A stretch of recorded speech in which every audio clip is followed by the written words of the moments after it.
আমার প্রিয় চাঁপাইনবাবগঞ্জের ভাইয়েরা, আমরা কি আসন্ন রমাদানে কোরআনের সাথে আমাদের অ্যাটাচমেন্ট সম্পর্ক বাড়াতে চাই? চান সবাই?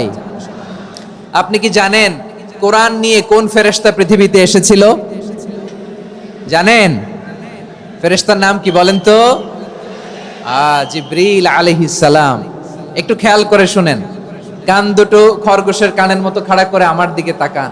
সাইয়েদনা জিবরিল কোরআন নিয়ে এসেছেন, ফলে উনি হয়েছেন শ্রেষ্ঠ ফেরেশতা।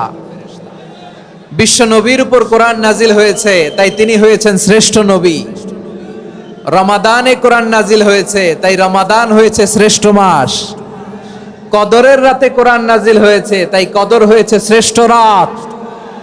আমরাও যদি কোরআনের সাথে সম্পর্ক বাড়াই, আমাদের মর্যাদাও এরকম, আমাদেরকেও শ্রেষ্ঠ মানুষ বানায় দিবে কে? এজন্য কোরআনের সাথে সম্পর্ক বাড়াইতে রাজি আছেন তো? যারাই কোরআনের সাথে সম্পর্ক বাড়ায়, এদের মর্যাদা বাড়ায় দেয় কে? দেখবেন আমাদের হাফেজে কোরআন, তারা ইন্টারন্যাশনাল কোরআন কম্পিটিশনে যে গোটা বিশ্বকে পেছনে ফেলে প্রথম পুরস্কার নিয়ে আসে। এত ছোট ছোট বাচ্চা, ও সমাজ বোঝে না, রাজনীতি বোঝে না, টাকা পয়সা বোঝে না, কিচ্ছু বোঝে না, কিন্তু গোটা বিশ্বে ওকে সম্মানের চেয়ারে আসীন করেছে কে?